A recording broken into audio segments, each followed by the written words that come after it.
everyone, thanks for watching. In this video I'm going to be talking with a very special guest who is involved in the creation of this bowling ball, so much so that his logo is on it. I will be talking to Jason Belmonte about his collaboration with Storm on the trend.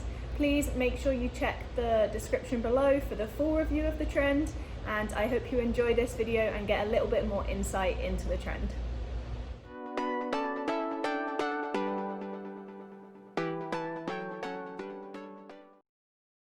Alright, hello and thank you for joining me. How are you? Good, thanks Verity. How are you going? I am good. I'm excited to talk about this amazing bowling ball that I just drilled, and I can't wait to find out a little bit more about why you decided to make it. So firstly, I'm curious, why trend? Why is it called the trend? I know there's so many different ball names out there. Why did you pick that one?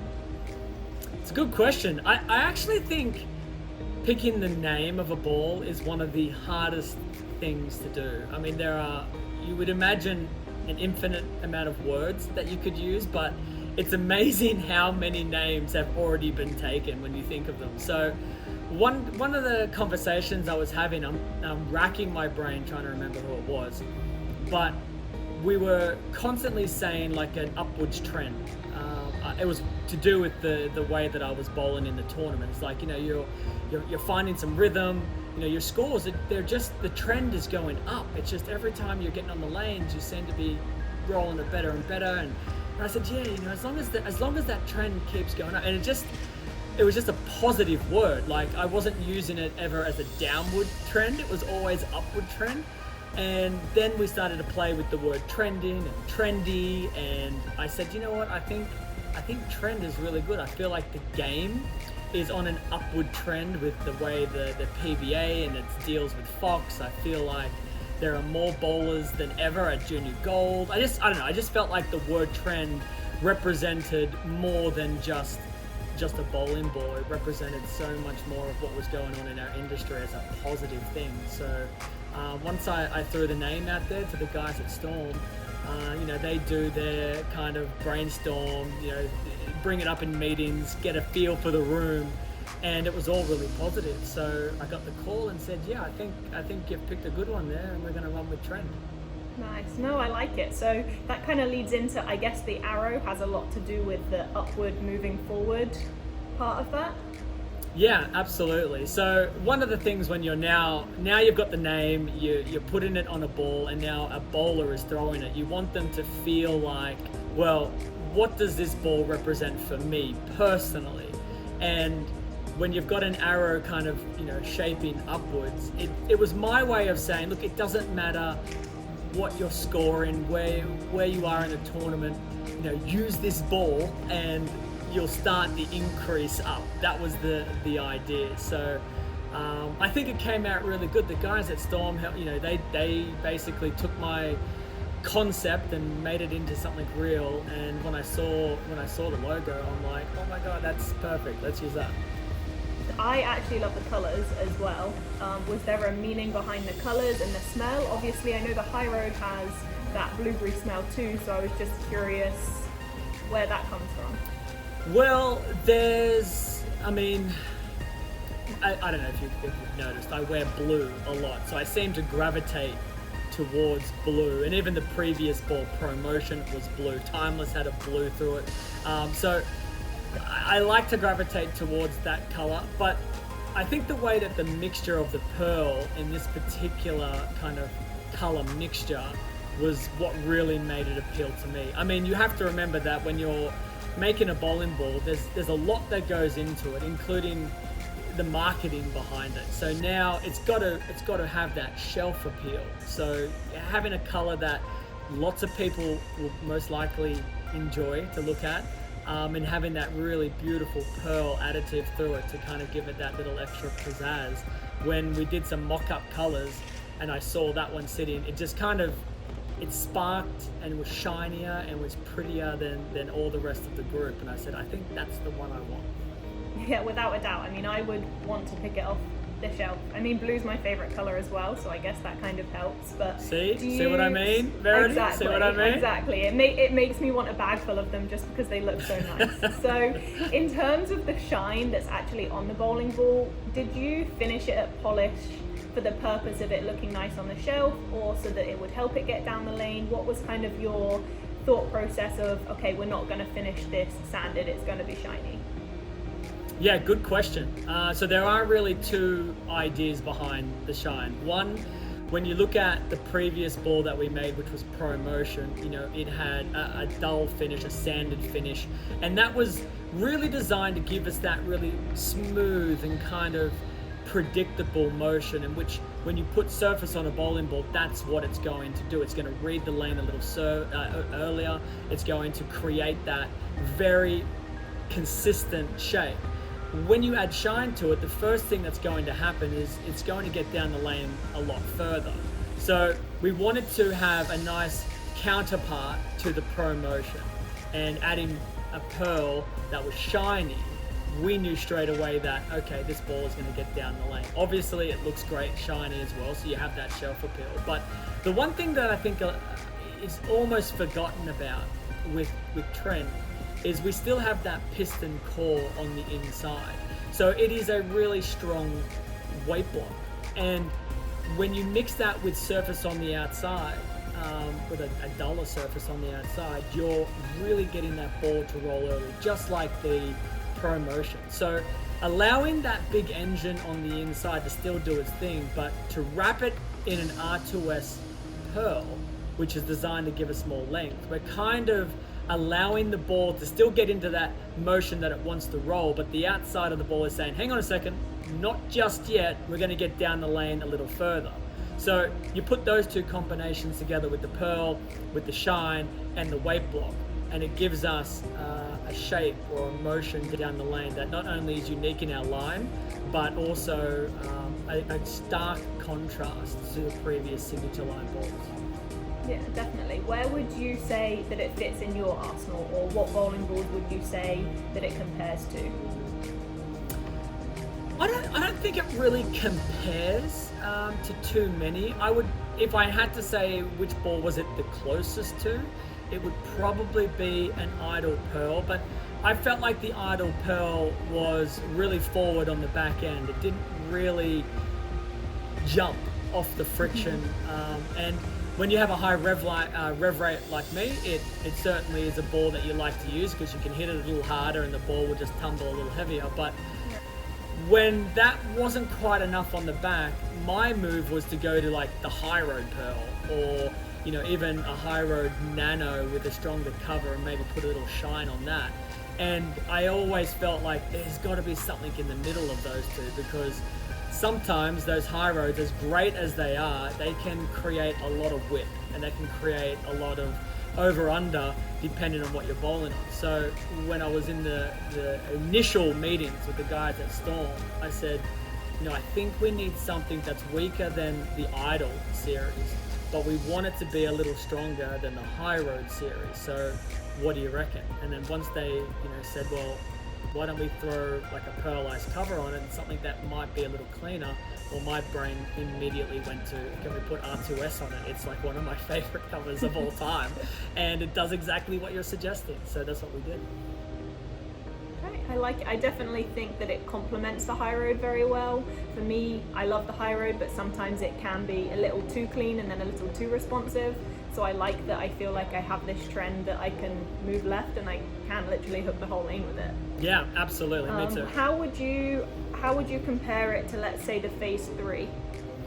It's probably another ball that you would say you can see some similar characteristics, with the pearl cover stock and look, the Phaze II, 3, even the original Phaze, that ball is, well, it's one of our best balls, especially the Phaze II with that solid cover stock. So whilst the Phaze III has the pearl additive, I feel like, especially when you're looking at ball shape, I still feel like the Phaze series is probably just a pinch earlier, a pinch rounded on the back end. And that's really because, the numbers inside a trend are so different to everything else that we have, it's going to give us a unique ball motion down the lane. But I have heard a lot of people say, I compare it a little bit more to the Phaze III. For me, it was more of an idle pearl. When I'm throwing it, I see it go down, I'm like, I can kind of see an idle pearl here, but when the idle pearl starts to flat 10, maybe even 2-pin, this is when the trend just kind of jumps off that spot a little bit harder so I can get back to high flush.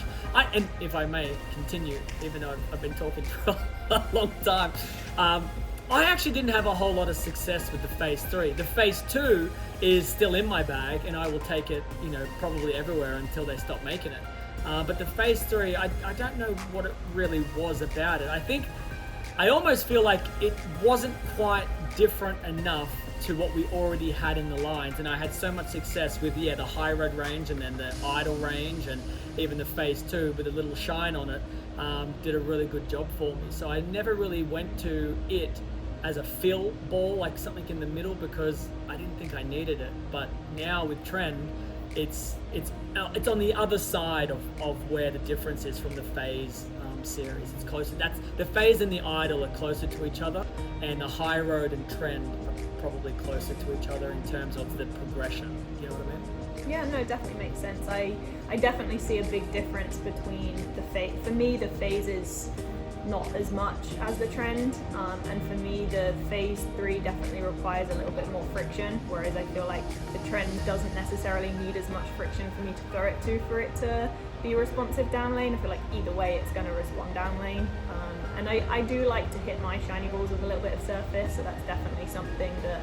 with my trend I like to do, just to, I think it makes it read that little bit earlier.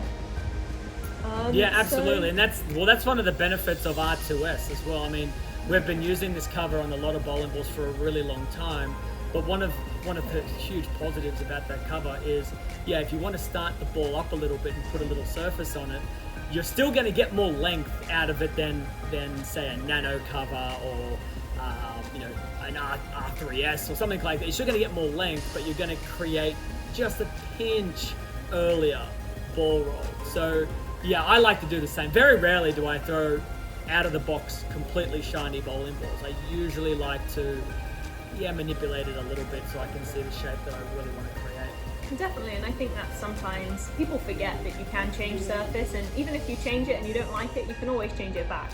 So I like to, especially in some of the ball reviews that I've been doing lately, I like to change the surface just so that everyone can kind of see how, the ball might actually roll even better. And if you don't like it, you can always go back. So I think it's just really good to experiment, and it makes the ball even more versatile.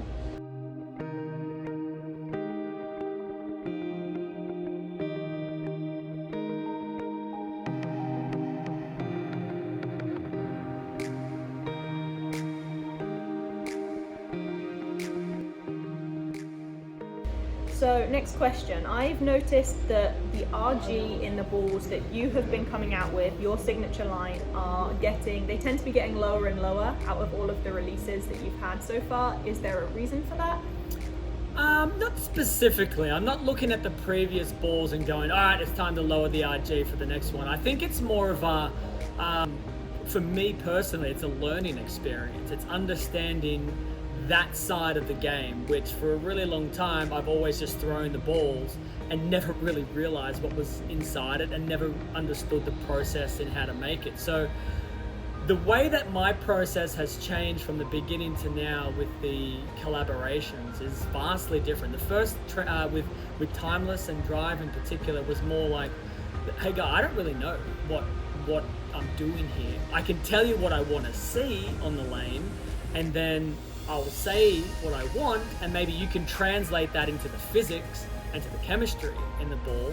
So that's kind of how it started.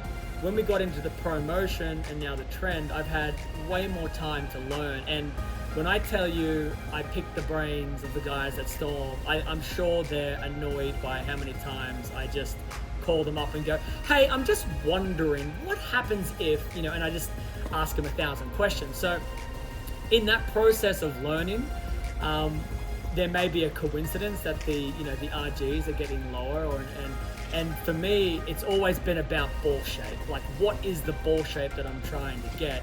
communicating that to Storm, understanding the process on how the physics and the chemistry is kind of mixed together to make bowling balls. I don't know, I feel like with this ball in particular, this is my favorite collaboration. I feel like it's closer to a ball that so many people would really enjoy, rather than maybe the previous 3 balls been suited to more higher rev players or those that can create a lot of, left to right movement. I think this is a ball that if you don't generate the higher rev rates, it's okay. Between the cover and the weight block, it's going to create a little bit more angle. Definitely. I also feel like the others, I only threw the promotion, but I feel like it was a little bit more situational. For me, I needed to use it at a certain time. I actually really liked the promotion because I loved how smooth and controllable it was. But I think that this trend will be good for everybody. Whether it's a sport shot, whether it's a house shot, I think there's always going to be a need for it. Yeah, and like I said earlier, that's the complement to the promotion, right? When we designed the piston core and the spec cover to go around it, it was, right, we want this ball to be, the benchmark. It's the one that you pull out when you want to see what the lanes are doing.